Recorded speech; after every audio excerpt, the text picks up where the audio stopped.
it was the spring of 76, and I had called Steve Jobs up to ask how he was doing. And he goes, well, we've got a little computer project going here. And I said, what are you doing?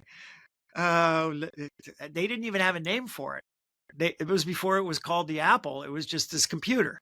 And Woz's whole motivation was to make a hobby kit out of it and just give it away to the Homebrew Computer Club.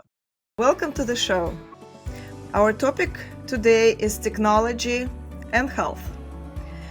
Our world has changed dramatically, especially in the technological arena.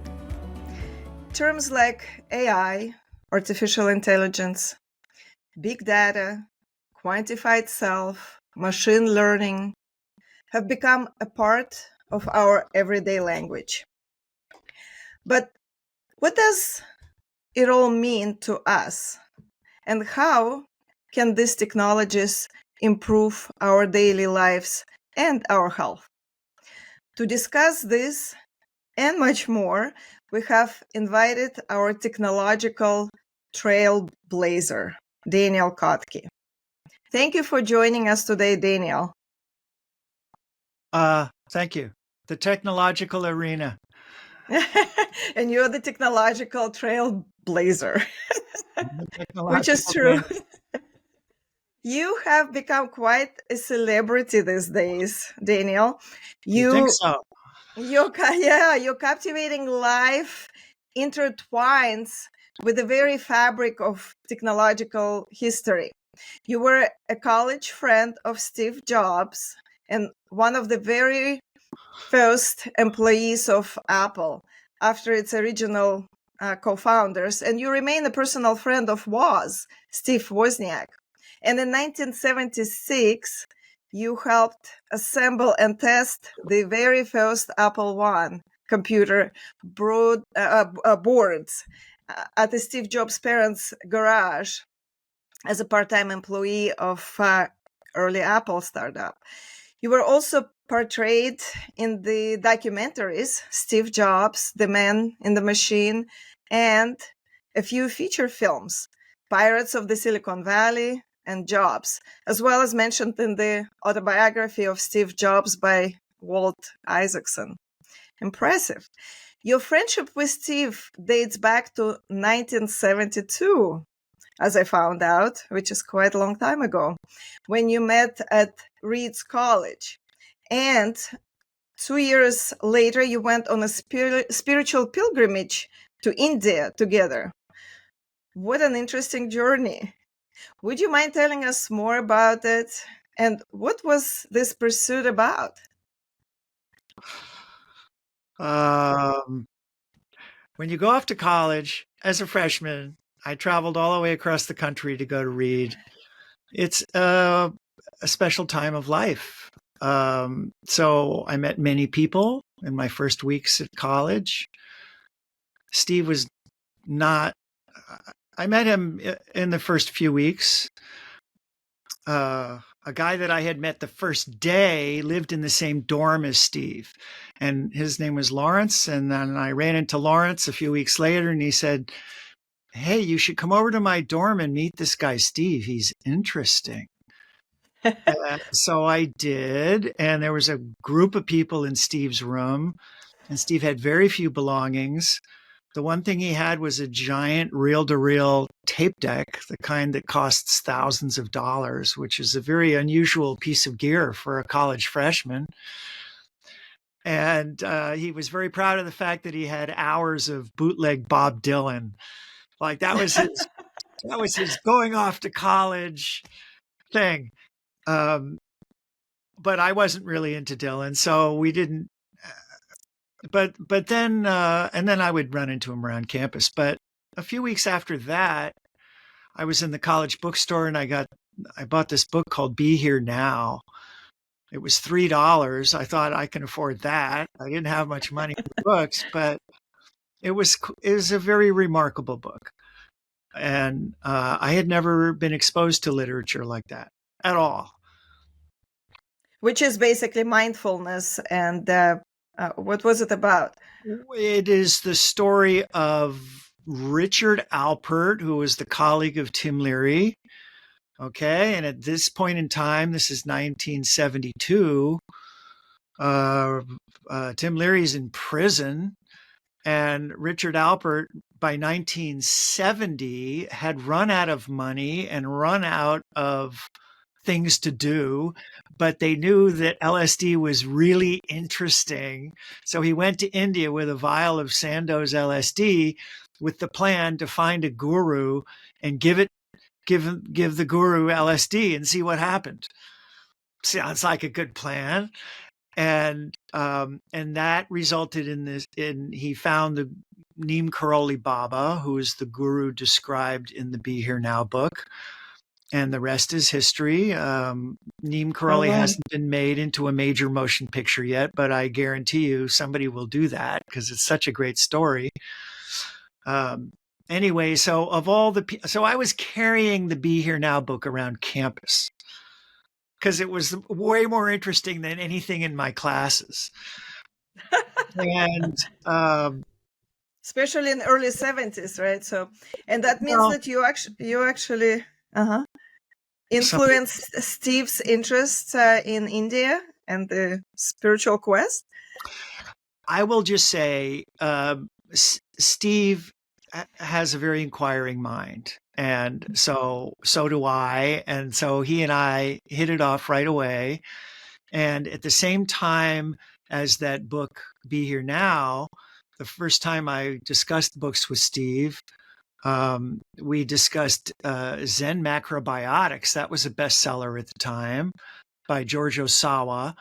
That was the book about just eat brown rice. You don't need to eat anything else. Brown rice and life will be good and you'll never get sick. And that's where the whole diet thing started.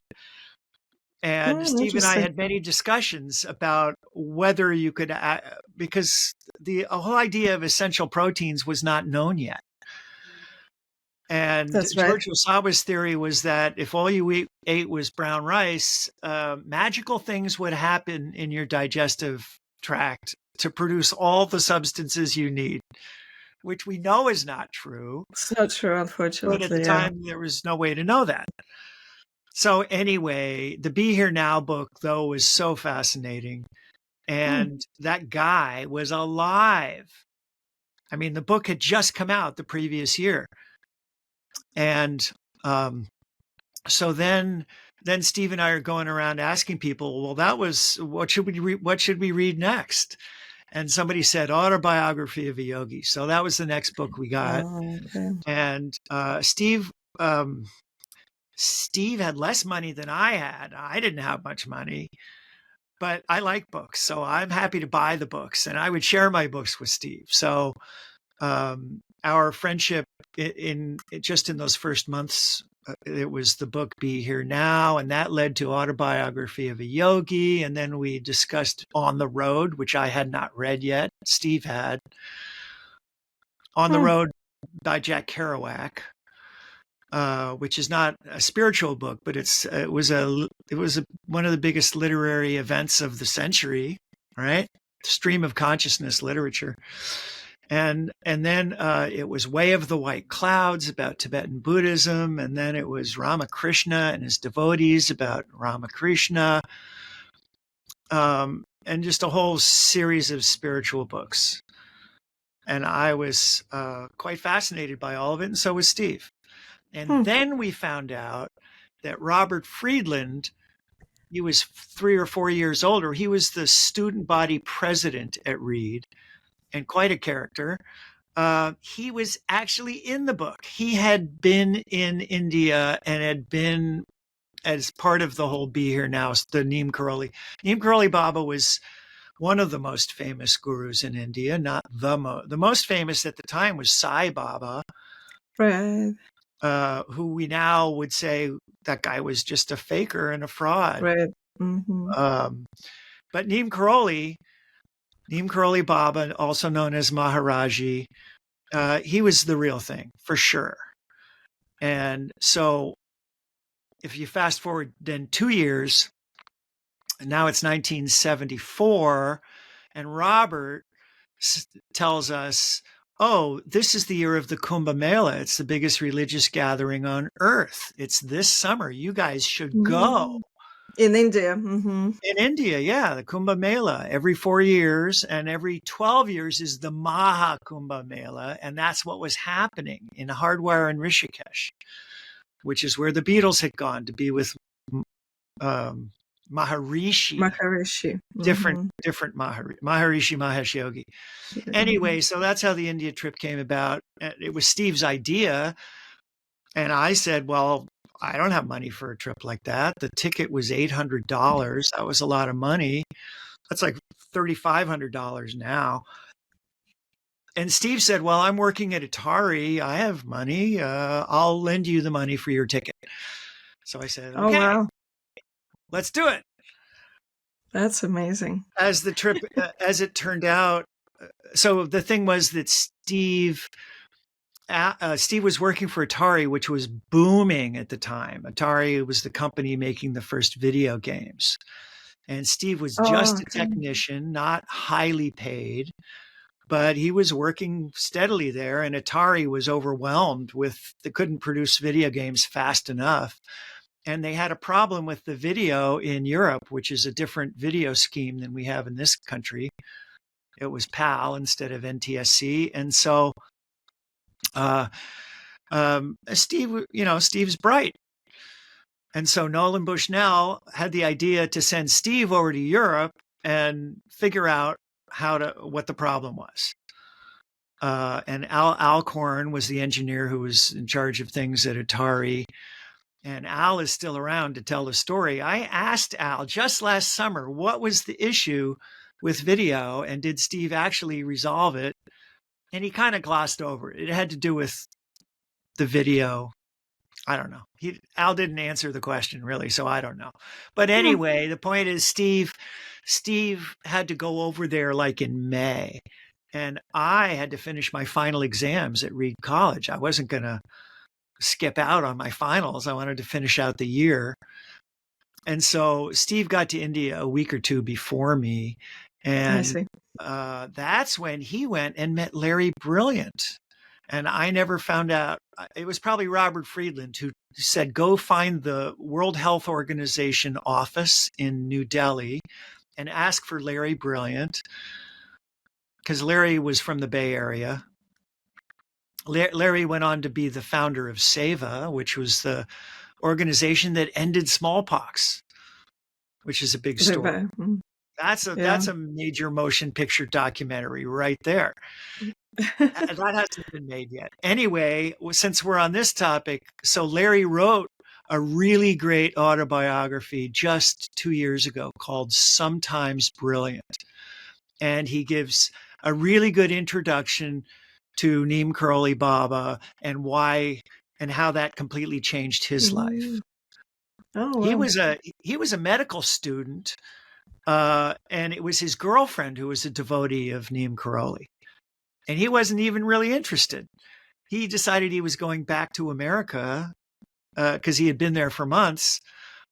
And he went in to say goodbye. And the story he tells is that he went up to do his pranam to say goodbye to the guru. And Neem Karoli, who had never even so much interacted with him, puts his foot down and traps him. Like traps him. Okay. That's interesting. And he's got a taxi waiting outside. He's like headed to the airport. And Neem Karoli puts his foot down on him. And he said he went into an altered state. And you're kidding. Yeah. And he felt paralyzed. And that's the kind of thing that a real guru does, right? Which is still a topic of interest. Anyway, we ended up in India. Neem Karoli had already passed away. Steve got there a week or so before me and hooked up with someone else who brought him to the Kumbh Mela, which is hundreds of thousands of people. And he immediately got sick and turned around and came back to Delhi. So I arrived some days later. It's like, okay, now we go to the Kumbh Mela. And Steve's like, no, I've been there, done that. We're not doing that. So anyway, we were in India for So what? Yeah, yeah. How long were you there? 4 months. Oh wow. Traveled around, had did not really have any major adventure, and definitely never met a guru who seemed fascinating. And at the time, it kind of seemed like all the interesting gurus had come to America because that's where the money is. Or, That's interesting that they there were, came here. you could easily list a dozen gurus at the time. Mm. And they were pretty much Interesting. all in America. Maharishi Mahesh Yogi and Swami Satchidananda and Yogi Bhajan and on and on and on. So many gurus. This was Yeah, the yeah. early 70s. Anyway, I think I didn't know it at the time, but I mean, Steve, it turned out that Steve was actually kind of a secretive person. Like he wasn't really sharing with, I was his best friend, but he wasn't really sharing what he was thinking. And what he was thinking was, I'm going back to Silicon Valley and I'm going to leave the spirituality behind and I'm going to do technology. Mm-hmm. That's what he told Walter Isaacson. Anyway, But he didn't tell you. He didn't tell you anything. no, he really didn't. And but I didn't care. I mean, I was the But he, person. I was carrying at least a dozen books in my backpack. So I didn't really mm-hmm. care where I went. I was busy reading all these books. I was reading the Dhammapada and the Bhagavad Gita and Advaita Vedanta and on and on and on. And Alan Watts. I had several books by Alan Watts. I was reading Milarepa, the crazy, Fascinating. Tibetan hermit who lived in the cave, right? And the stories of Ramakrishna were fascinating. And of course, Lama Govinda wrote many books. He wrote The Foundations of Tibetan Buddhism. He wrote The Way of the White Clouds, which is a lot about his travels to obscure Tibetan monasteries and hearing the stories firsthand about all the reincarnating lamas. And Steve and I were Wow. both quite fascinated by all this reincarnation stuff, which is still, you would have to say, considered fringe theories about the That's a human. spiritual. Yeah, it's a spiritual belief in a certain way, right? So, Yeah. which unfortunately we can't prove or disprove at this point yet. So, but So now, but it goes. to continue It's the much topic older. of spirituality. So we get back from India. Steve and I both had scabies, which is a bad, it's a mite that lives in your skin and it's so small you can't see it Oh with my the god. naked eye. And interestingly, I was, the way scabies works is you won't know it during the day. It's when your body cools down and you're going to bed, all of a sudden it's itching, You're itching, itching. itchy. Uh-huh. It's horrible. Oh wow! So that was your gift from India. That was my gift. And I had to go because I had never heard of skin mites. My mom said, you go to a dermatologist right now. So, and the dermatologist figured out that I had scabies. And so I Wow. call Steve and I go, Steve, you know about this? Did you? He goes, oh yeah, I had scabies too. And I said, what did you do? And he said, well, I sunbathed naked in my backyard and hosed myself off with the garden hose. And that's how he cured his scabies, which Oh is my god, that's which is funny. pretty funny, right? That is so funny. Do it Wow. yourself dermatology. And anyway, the next part of the story that I wanted to say is, so we didn't really find a continuing spiritual path in our trip to India. But once we got back to America, I went back to Columbia University. I was now a senior in Columbia. I was a Mm-hmm. music and literature major. And but I would call Steve once a month. And meanwhile, the Zendo in Los Altos had started up. And that was actually like walking distance from Steve's house. So he was going to the Zendo every week, and he developed a relationship with Kobun Chino, who was the Zen Roshi teacher. And that really suited him really well. So he went full bore into Zen Buddhism, which I didn't really, well, I don't know. Alan Watts, I was a huge fan of Alan Watts. Everyone who reads Alan Watts loves Alan. He was wonderful. And he was the one who really introduced Zen to America in the 50s. So he wrote all these great books. And so I was happy to, so I would come to California and visit Steve. The first time actually was the very next year. So 1975, I came. I probably hitchhiked across the country to visit Steve in California. And immediately he took me to the Zendo and to meet Kobun Chino. And that was okay. And that was the summer that Steve and I drove up to Oregon to the All One Farm. And Robert Friedland, the same guy who sent us to India, he now had talked his rich Swiss uncle, Marcel, into buying him this farm. I don't know how. With the apple orchards, right? So yeah. Which is where the origin of the apple name came from. That's right. And so meanwhile, Steve had discovered this because we had discussions about diet and what was the best diet. And I'll just say, Steve was never sick in any real way. Oh, really? Yeah. Wow. I mean, his interest in diet was more just really academic as far as I could tell. And I was never sick. So we both became vegetarians the same week because we had the Zen Macrobiotics book, and the same time as that, they were handing out the Vegetarian Times magazine at Reed College, in the Reed College cafeteria.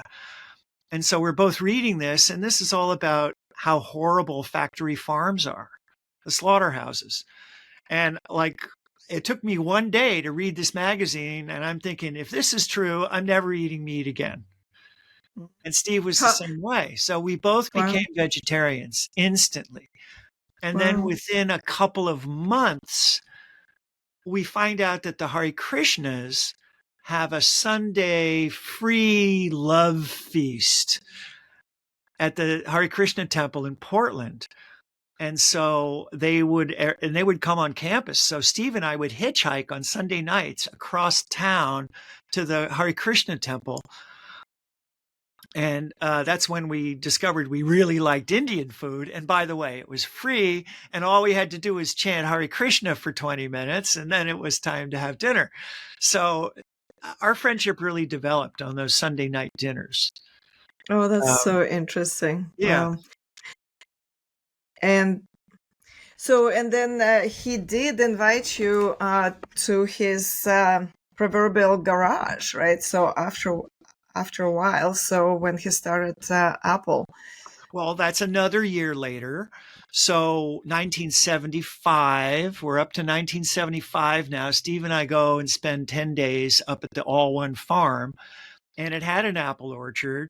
And Robert, it was a kind of a commune. There were 8 or 10 people living there. And that's where Steve's girlfriend, Chrisanne, went to deliver their child, Lisa.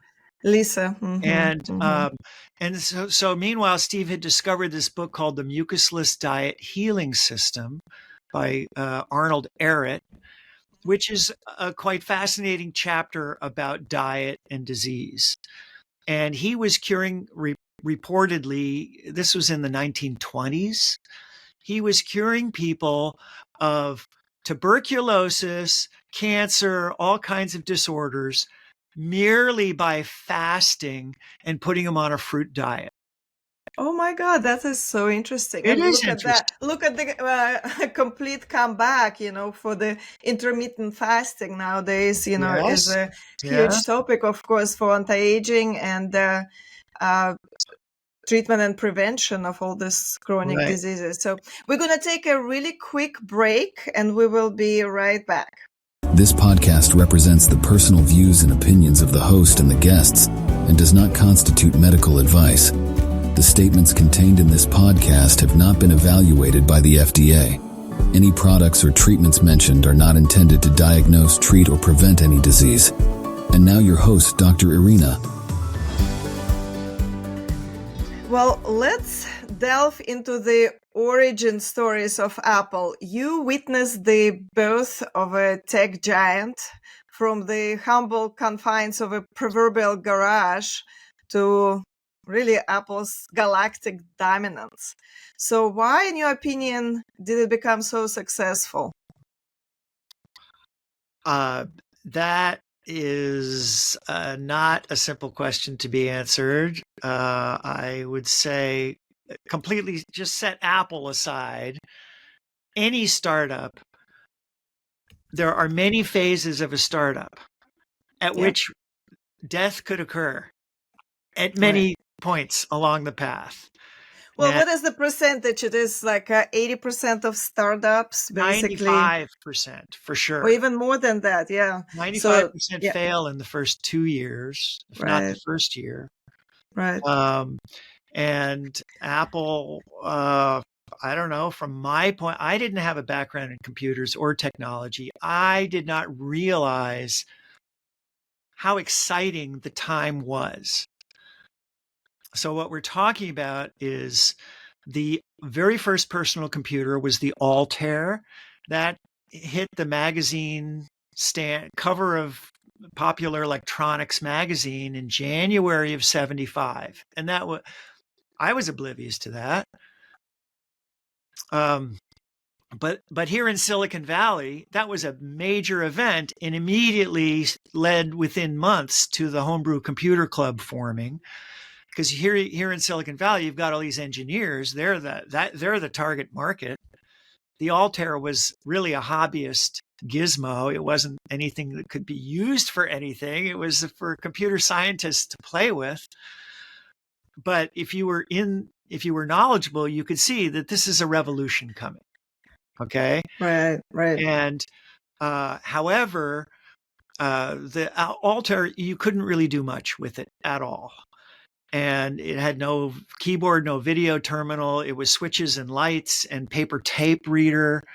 And of course, Bill Gates and Paul Allen up in Seattle at the exact same time as Woz and Jobs, Bill Gates looks at this and he goes, "Oh my God, we have to fly to New Mexico right away and pitch the Altair company on our BASIC," which they hadn't even written yet. They hadn't even written Really? Interesting. Wow, they went there. Paul Allen went because he was a year older than Bill Gates, so he was a little more professional. Bill was a very geeky kid. And so they did a deal with Altair to sell their it wasn't even called Microsoft Basic. I'm not sure what it was called. It was just called Basic for Altair. But and the Basic actually cost more than the computer because, which is bizarre. Mm-hmm. And then there's the whole famous story about how the Homebrew Computer Club, somebody got a copy of the paper tape for the Microsoft Basic and brought it to the computer club, and someone else made dozens of copies. And so everybody got free copies of Microsoft Basic. And Bill Gates freaked out and wrote a big public letter saying, "You people are stealing thieves." Anyway, and so that was the climate. And so then later in 1975, the 6502 processor came out, and it was only $20 because it was a different process. And so Woz goes to a computer show and gets his 6502 for $20. You got to realize the first processors cost $380. It's a lot of money those days. Huge amount of money. And so really only, not even the normal hobbyists, only the wealthy hobbyists could even afford this stuff. So Woz immediately jumps on this. I don't know if how much Steve stayed in touch with Woz, but Woz gets a hold of a 6502, and he had already built a video terminal with a keyboard and a video output and a frame buffer. Okay. Because in those days you needed a teletype, and the teletype was this big, heavy thing that cost $1,000. So Woz sticks the processor onto the side of his video terminal and makes the Apple I. Oh my God. It didn't really do that much. It wasn't, you wouldn't call it a game machine. It was really just it was a video teletype machine that had a processor, but you could write code for it. And then immediately Woz he starts writing his own BASIC single-handedly. He designed the whole computer and wrote the BASIC interpreter. And that was done by the spring of 76. Okay. And so it was the spring of 76, and I had called Steve Jobs up to ask how he was doing. And he goes, well, we've got a little computer project going here. And I said, what are you doing? They didn't even have a name for it. It was before it was called the Apple. It was just this computer. And Woz's whole motivation was to make a hobby kit out of it and just give it away to the Homebrew Computer Club. So that people could do it themselves, yeah. Yeah, Woz loved his full-time job working in the calculator division at Hewlett-Packard. And Hewlett-Packard was the number one technology company in Silicon Valley. And so actually the Apple I was the intellectual property of Hewlett-Packard because he did it while he worked there. Right. And that would have been the end of it. But Steve Jobs is like, oh, no. We're going to sell this. And fortunately, Woz went to his management at Hewlett-Packard, and they didn't think there was a market for personal computers. So they said, okay, kid, go do what you want to do. Really? Right? Oh my God, that is amazing. And then the next step was Jobs sold his VW van, and Woz sold his, because he had one of these brand new calculators that cost hundreds of dollars. And between the two of them, they raised a couple thousand, and that paid for the PC layout of the Apple I circuit board. Okay, which is the main thing you need, and it's not free. You need at the time it was done by hand. It was very tedious. And so at the time I showed up, then the next part of the story was Woz is now the two of them are showing off this Apple I at the Homebrew Computer Club, and there was a lot of interest in it. And one of the people who was interested was Paul Terrell, who ran the Byte shops, which was selling the Altair computers. And by then there were others. There was the IMSI computer. But the Apple I compared very favorably to those, even though it was a bare circuit board and didn't include the power supply or the keyboard or the video monitor or the cassette drive. So it still wasn't that useful, but he had BASIC. Anyway, the point was, the most miraculous part of the origin story of Apple is that Paul Terrell approaches Steve after the meeting, and he says, I think you got a good thing here. I could buy 50 of them. Wow. So he got the first order that basically sustained the company. And the order we're talking about, he didn't know what the price should be. And Woz and Jobs, I never heard what the bill of materials actually cost, but the price they decided on was $666.66. You're kidding. Is that some kind of special numerological spiritual number? No, people wonder. I mean, you can look at the very first ad for the Apple I. The retail price was $666.66. Wow. And the funny answer is that Woz is a prankster from the beginning. And Steve Jobs had a very active sense of humor and appreciated Woz's pranks. And Woz had a Polish dial-a-joke answering machine. So he had an answering machine, and he liked phone phreaking. So there's the whole other part of the story about phone phreaking. And so Woz had all these phone numbers, and he liked repeating digits. So it could have been 55555, but for the price of the Apple I, 666 was about the right range. So that was it, 66666. That was the price. It was kind of a joke. And That's funny. Anyway, Paul Terrell, so he gives Steve Jobs a purchase order, and I think the wholesale price was probably $500 for the Apple Ones, and Paul Terrell resold them for $666. And so $500 times, I think it was like 200 computers. Anyway, it was basically a $50,000 purchase order for a company that had no office, that was running out of a garage. And $50,000 in 1976, that's $250,000 today. Yeah, okay? like a quarter of a million. That's a lot. $250,000 million purchase order for a company that had no history and no product. And Steve Jobs is walking around in bare feet with torn jeans. And Woz was more presentable, but he didn't even work for Apple. He worked at Hewlett Packard. So it's kind of a miracle that Paul Terrell came up with that story. And the good news is Paul Terrell is still alive. He lives in Florida. He's not senile. He's in his 80s. He's a funny guy. And I could put you can interview him. He can tell you. Oh, that would be amazing. Yeah, that would be really something. Because he's single-handedly pretty much made the Apple. That's right. As it is now. And meanwhile, still, there were many hurdles that had to be overcome. Jobs and Woz literally had no money between the two of them.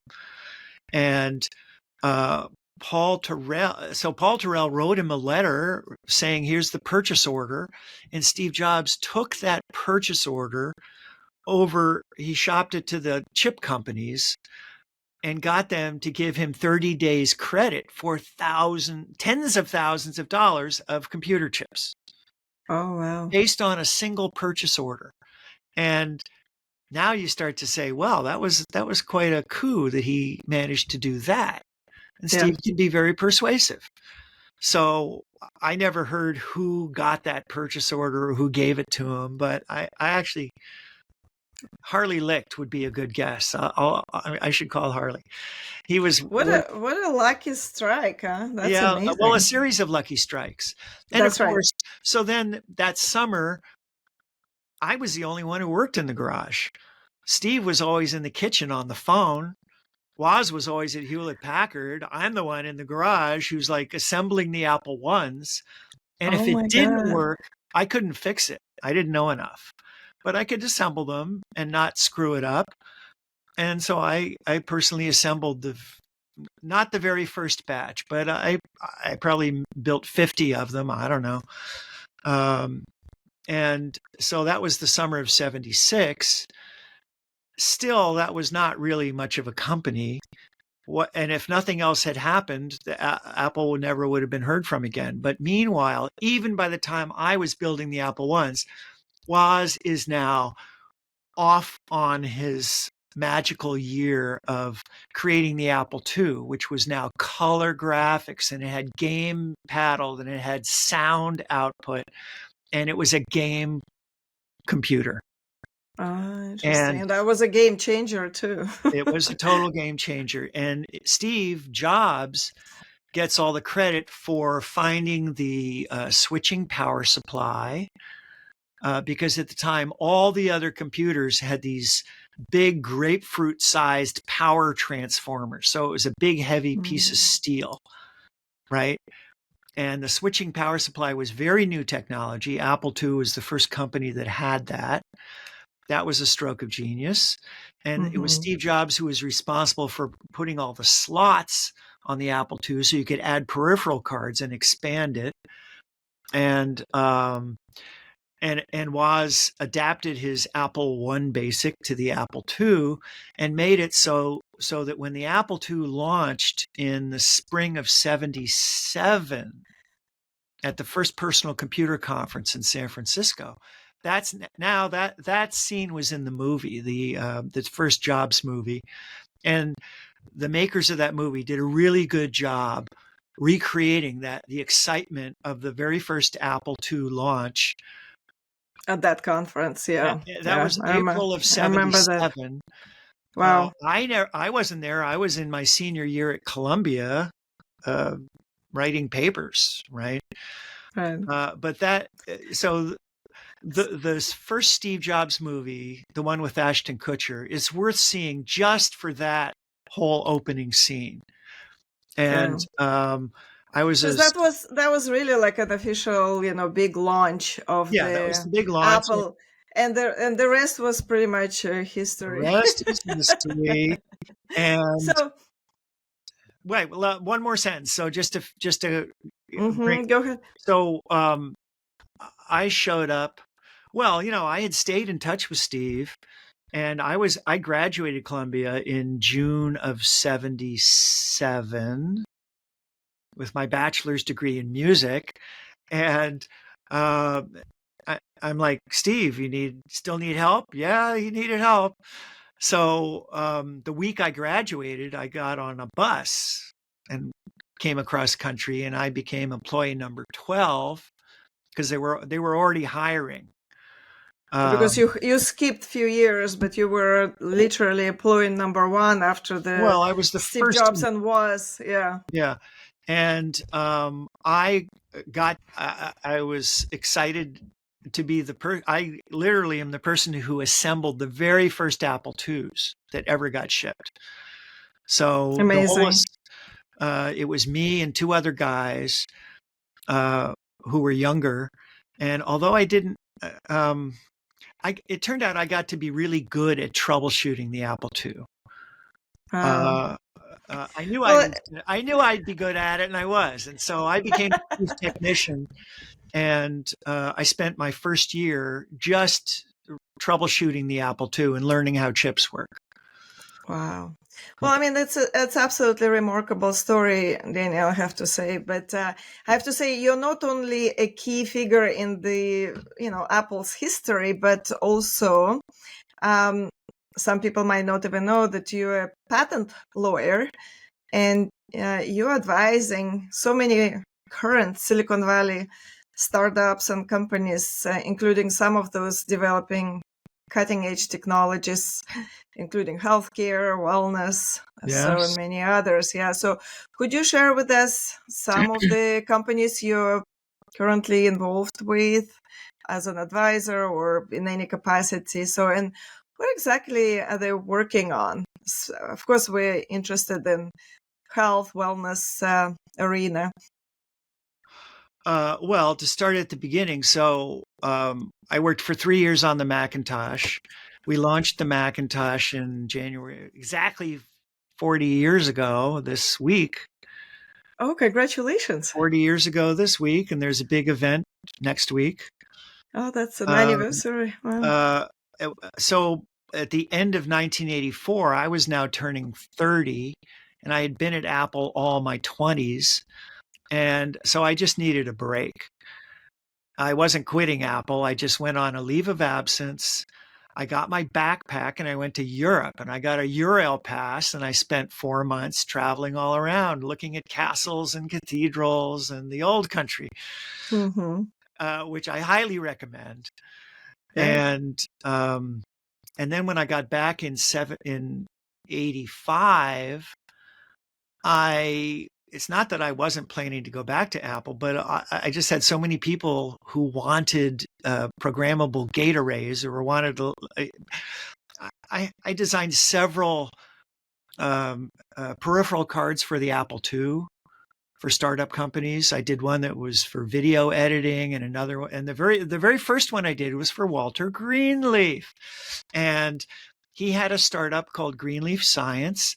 And I designed for him an 8-channel physiological data monitoring system for the sleep research lab at Stanford.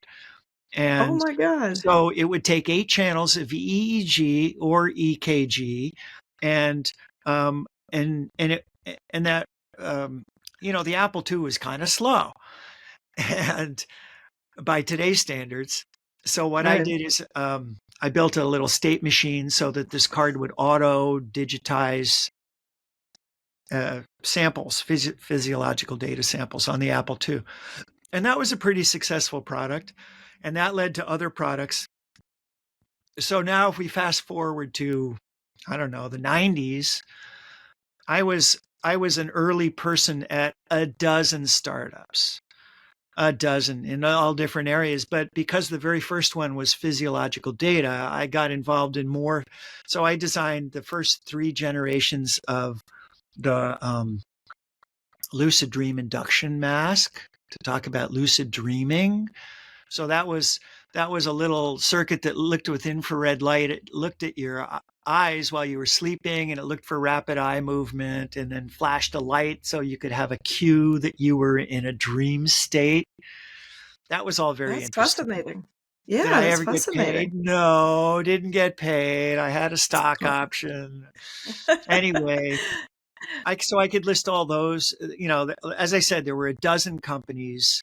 A couple of them I was sure was going to make me money, and none of them ever made me money. Really? And at the time I left Apple, I did not have a stock option. And so Steve did not see fit that me, his good friend, would get a stock option at Apple. And that was very traumatic for me. Unfortunately, Woz is a wonderful human being in all senses of the word, very, very generous guy. There were half a dozen of us at Apple who were technicians, not engineers. And at the time, it was a completely normal practice that only engineers with computer degrees were eligible for a stock option. And, that's interesting. so as I said, there were half a dozen of us, and Woz just gave us all his personal stock personal options gifts of stock that were worth more than a year's salary, but less than 2 years' salary. Maybe only a tenth the value of the stock options that the early engineers got. But all those early engineers became millionaires immediately when Apple went public.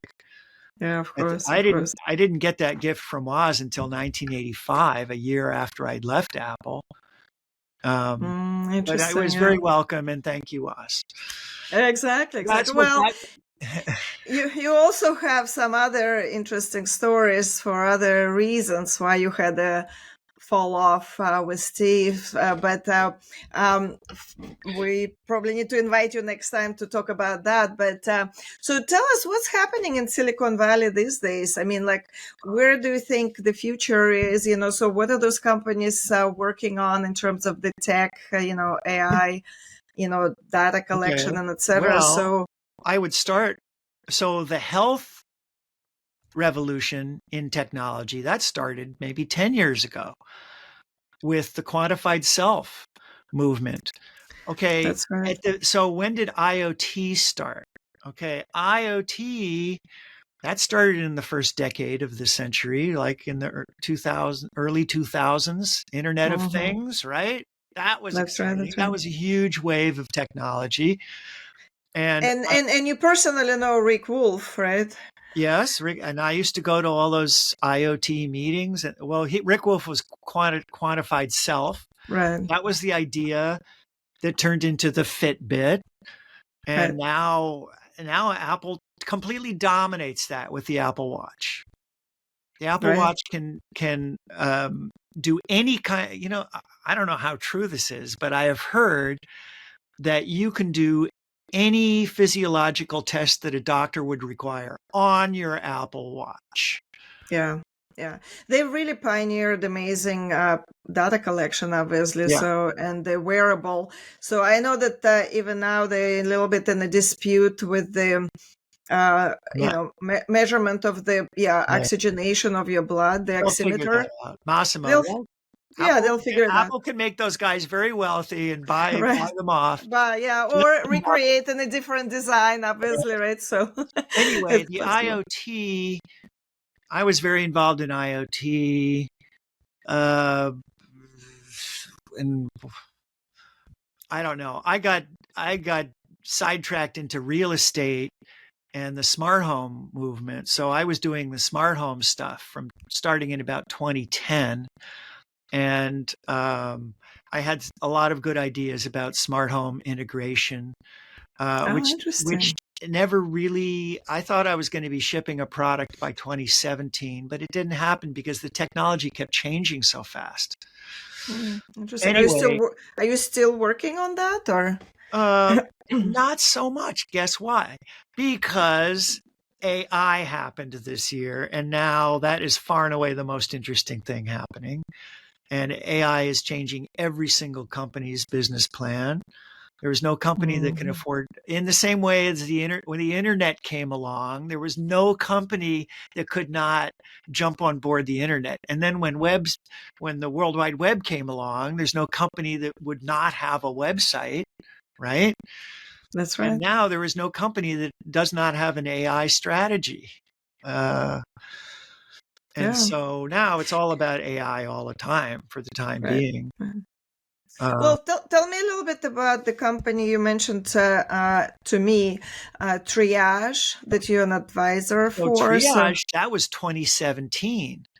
But the guy who founded Triage was in Toronto and heard about Jeff Hinton, who was in Toronto. Jeff Hinton was in Toronto for years. And he is the guy who wrote the very first paper about the large language model approach to AI, which was very different from the MIT AI establishment. Right? In what way? In what way? Well, okay. Algorithms, or? We had been hearing since the 70s or the 80s, Marvin Minsky, super smart guy. Now, he was at MIT and he was the world guru of artificial intelligence. And they were trying symbolic knowledge approach. And it was always disappointing. Always, year after year. It's like, well, not this decade, maybe next decade. And meanwhile, here's Jeff Hinton going, well, I don't know. Why don't we just look at as a language? Let's forget about the symbolic knowledge. Let's just look at language. Let's get the computer to talk back to us. That was his approach. Interesting. So the large language model, Jeff Hinton was writing a white paper about that 25 years ago. And at Triage, well, the Triage wasn't, but the guy's name is Tori Jarbane, because he knew about Jeff Hinton and he was smart. And I don't know whether he sought out Jeff Hinton as a mentor, and of course, Andrei Karpathy and Ilya Sutskever, those are two of the lead. They were both students of Jeff Hinton's. And so, anyway, now Jeff Hinton is the guru of AI because it was his approach that it was really, I think Ilya Sutskever gets a huge amount of credit for saying, let's just go a little farther with this. Because so they did GPT-1, that was very crude. And then GPT-2 was interesting, but didn't really capture anyone's attention. And all of a sudden last year, GPT-3 comes out and it's like, holy crap, look at that. Yeah. It was so much better than anything anyone had ever done. And all they were doing was making a huge, large language model. The AI does not know what it's saying. All it knows is the likelihood of what the next word will be.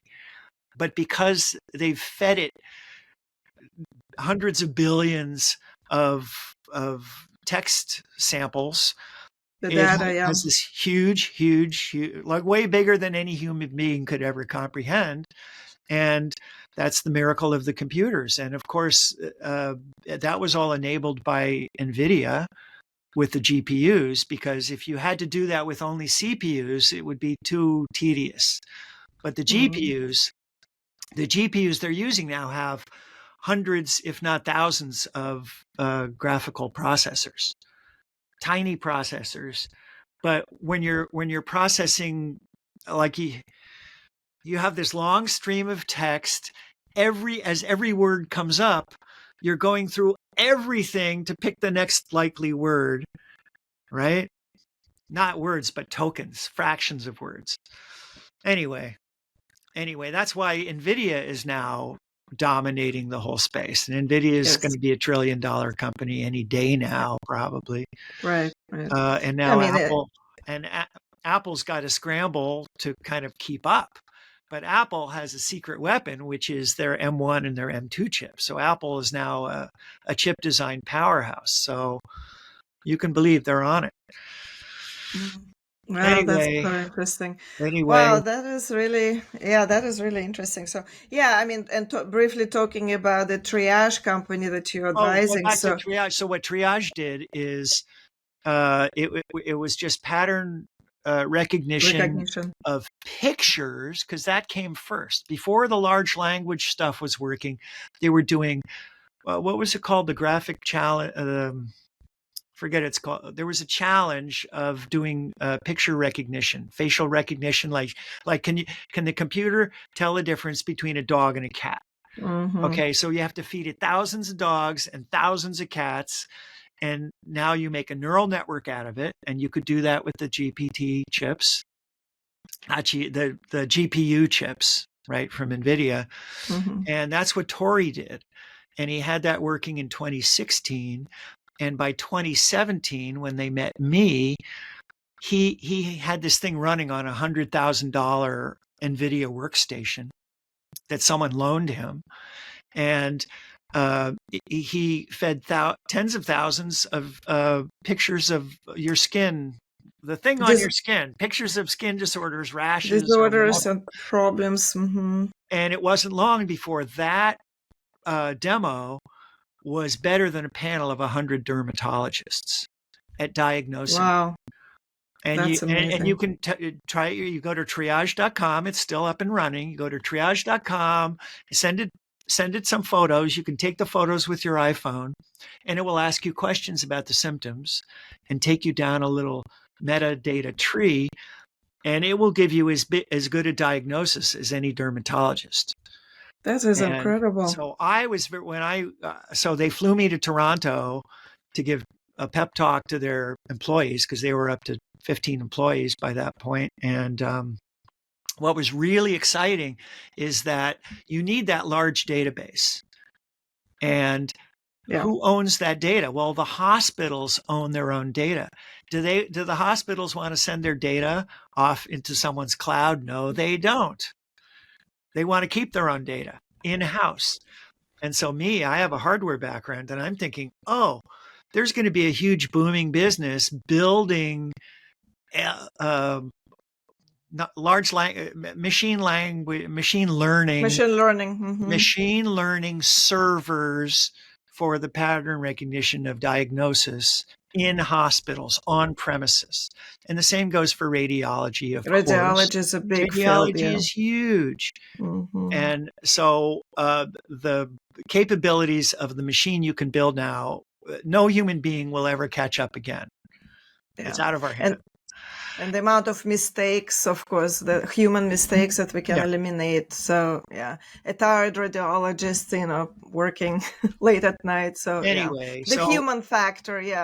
Wow. I thought I was immediately plunging into NVIDIA and thinking I was going to be building servers for NVIDIA. And that didn't happen. And actually, Triage had a difficult time in COVID. They had to lay off all their employees. They ran out of money, but they're coming back now. I'm so glad to hear that. Yeah, coming. And Itzar, the co-founder, he was just in town this week, trying to raise money again. And I know lots of venture capitalists, so I was taking him around, looking for an investment round. But are they already live, you said, and people can actually use their... I think so. I'm pretty sure. That's impressive. So it's called Triage, Triage, and that's amazing. That's still a huge growth area. But so then another old friend of Walter's came along, Tom O'Laughlin, who has Tom O'Laughlin is a medical doctor who specializes in pain.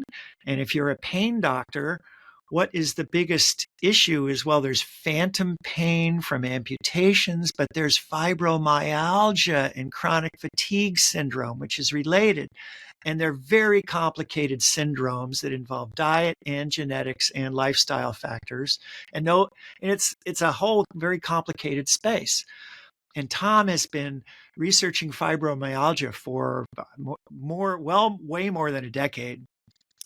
And he's very frustrated that we don't have the solutions. We don't have a clear understanding of what the causative factors are.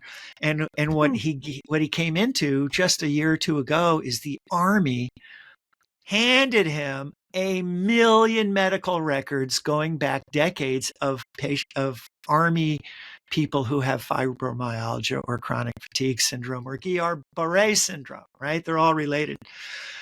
And so he clearly needs an AI with machine learning where all these 1 million records have to be scanned and input and then crank on it and look for the patterns. Exactly. So that was, that is fantastic. It's fascinating. And wow. And then well, the next go ahead.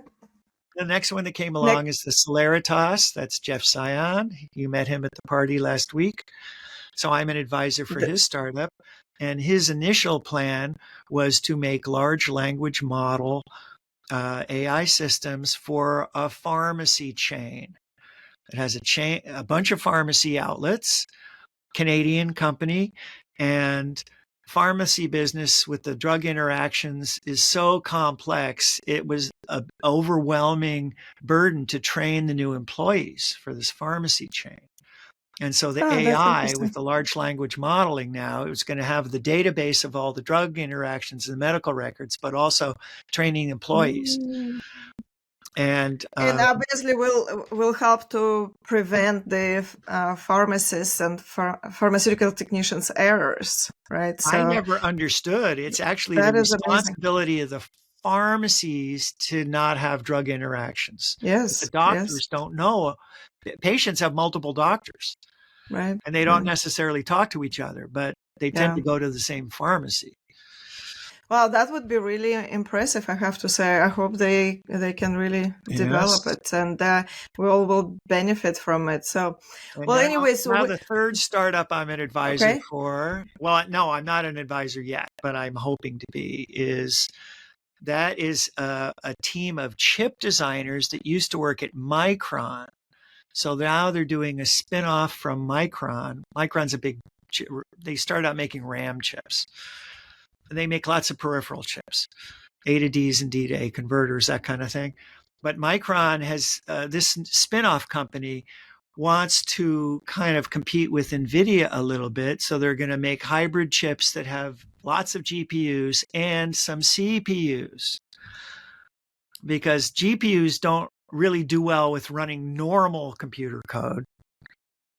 Right? GPUs are optimized for processing pixels, processing images, the pictures, processing lots of cores that do a tiny thing. But you still want, so they're going to make these hybrid chips that have GPUs and CPUs. And I feel. And what are they planning to apply it for?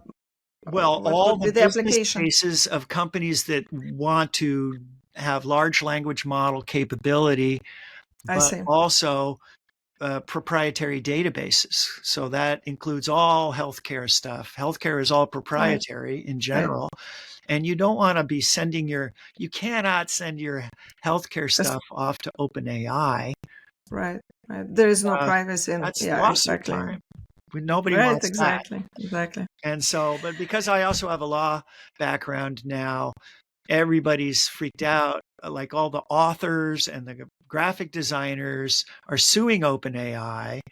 That's news every single week. Now you hear about all these lawsuits against OpenAI. And I'll just say, as far as I can understand it, those lawsuits are pretty much all going to fail, because what OpenAI is doing is not copying any particular thing. They are the GPT-4, GPT 4.5. Now they're talking about GPT-5. It's huge. It's a huge corpus of data, but it's making its own patterns. It's matching patterns. And I think it's clearly within. Okay, so the way to look at it is, if you buy a book, you've now bought the book. You can't quote that book. You can quote a sentence. If you want to write something about the book, you can write. That's called fair use. You can copy a sentence, but not a paragraph. But if you then describe to somebody else what the book is about, that's completely fair use. Yeah, we all do that all the time. And you cite it. So for the New York Times to be suing OpenAI for copyright infringement, that is not. I don't see how that can succeed, because the GPT is not copying. It has read everything. Right. It has read everything, but it's not saving copies of any of it. It's making patterns, pattern matching. Right. And you call it the neural links of the neural network. Okay. Oh, that is interesting. And if you look in all the neural weights of the neural network, you will not find any copyrighted material. You will not find it. It's not there. Right. So in what sense are they infringing copyright?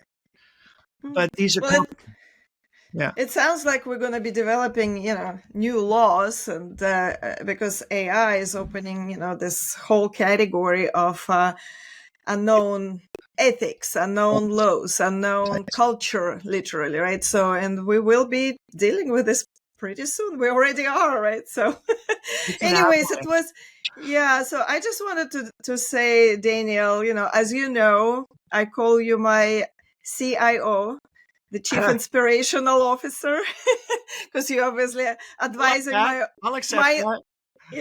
own startup, and your pioneering spirit continues really to inspire all of us and the whole future generations of innovators. So I truly feel honored to have you talk to us today, Daniel. So that was really interesting conversation where I actually personally learned a lot. So thank you. The huge topic moving forward is that these AI